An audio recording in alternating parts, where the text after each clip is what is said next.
السلام عليكم ورحمة الله وبركاته.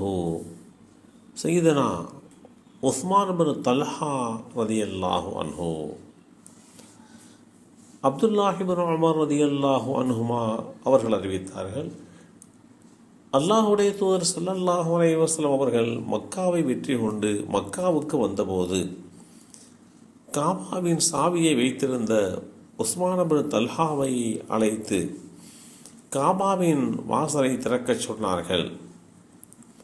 அல்லாஹுடைய தூதர் ஸல்லல்லாஹு அலைஹி வஸல்லம் அவர்களும் சையதுனா பிலால் ரலியல்லாஹு அன்ஹு அவர்களும் சையதுனா உஸாமத் பின் ஸைத் ரலியல்லாஹு அன்ஹு அவர்களும் உஸ்மான் பின் தல்ஹா அவர்களும் உள்ளே சென்று கதவை மூடிவிட்டனர். சிறிது நேரம் கழித்து வெளியே வந்தனர்.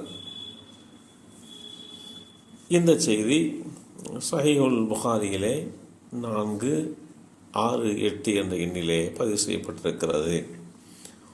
உஸ்மான் பின் தல்ஹா அவர்கள் அல்லாஹுடைய தூதர் ஸல்லல்லாஹு அலைஹி வஸல்லம் அவர்களுடைய தோழர்களில் ஒருவர். புனிதமான காபா அதனுடைய சாவியின் மரபு வழி உரிமையாளர். அவர் தனது தந்தை தல்ஹா இப்னு அப்துல்லா அவர்கள் மூலம் இந்த காப்பு உரிமையை பெற்றவர்கள். உஸ்மான் பின் தல்ஹா ரலியல்லாஹு அன்ஹு அவர்கள் குறைஷி குலத்தின் தைம் கோத்திரத்தை சேர்ந்தவர்கள். தல்ஹா இப்னு அப்துல்லா அவர்கள் மகனாக ஏற்றம் பெற்றவர்கள். புனிதமான காபாவுடைய சாவி வைத்திருக்கும் பரம்பரை உரிமையாளர். அல்லாஹுடைய தூதர் ஸல்லல்லாஹு அலைஹி வஸல்லம் அவர்கள் புனிதமான மக்காவை வெற்றி கொண்டபோது ஹிஜ்ரி 8ஆம் ஆண்டு தம்முடைய தோழர்களோடு மக்காவில் ஹரம் ஷரீஃபுக்குள்ளே நுழைகிறார்கள். அல்லாஹுடைய தூதர் ஸல்லல்லாஹு அலைஹி வஸல்லம் அவர்கள் பனு ஷைபா பரம்பரையைச் சார்ந்த உஸ்மான் பின் தல்ஹா அவர்களிடம் திறவுகோல் இருக்கிறது, சாவி இருக்கிறது, அதை வாங்கி வாருங்கள் என்றார்கள். அலி ரலியல்லாஹு அன்ஹு அவர்கள் போய் அந்த சாவியை கொண்டு வந்து கொடுத்தார்கள். புனிதமான காபா திறக்கப்பட்டு உள்ளே நுழைந்து ஸல்லல்லாஹு அலைஹி வஸல்லம் அவர்களும் அவர்களுடைய சில தோழர்களும் சென்று 2 ரக்காத்துகள் தொழுத பிறகு காபாவை பூட்டி அதன் சாவியை மீண்டும் உஸ்மான் பின் தல்ஹாவிடமே ஒப்படைக்கிறார்கள். ஸல்லல்லாஹு அலைஹி வஸல்லம் அவர்கள் இப்படிப்பட்ட காரியத்தை செய்தபோது அந்த மக்கா நகரே மெய்சிலிர்த்து போனது. காரணம்,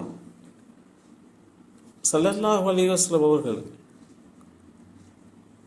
மக்காவை வெற்றி கொள்ளப்படுகின்ற போது உஸ்மான் பின் தல்ஹா அவர்கள் ஈமான் கொள்ளவில்லை, விசுவாசம் கொள்ளவில்லை. இருந்த போதிலும் அல்லாஹு தஆலா அவர்களுக்கு அறிவுறுத்திய அந்த அடிப்படையிலே மீண்டும் சாவியை அவர்களிடத்திலேயே ஒப்படைத்து விட்டார்கள். இதை வரலாற்றிலே மிகச்சிறந்த ஒன்றாக பார்க்கிறார்கள். ஸல்லல்லாஹு அலைஹி வஸல்லமுடைய நேர்மையை கண்டு வியப்படைந்து அந்த இடத்திலேயே புனிதமான இஸ்லாமிய மார்க்கத்தை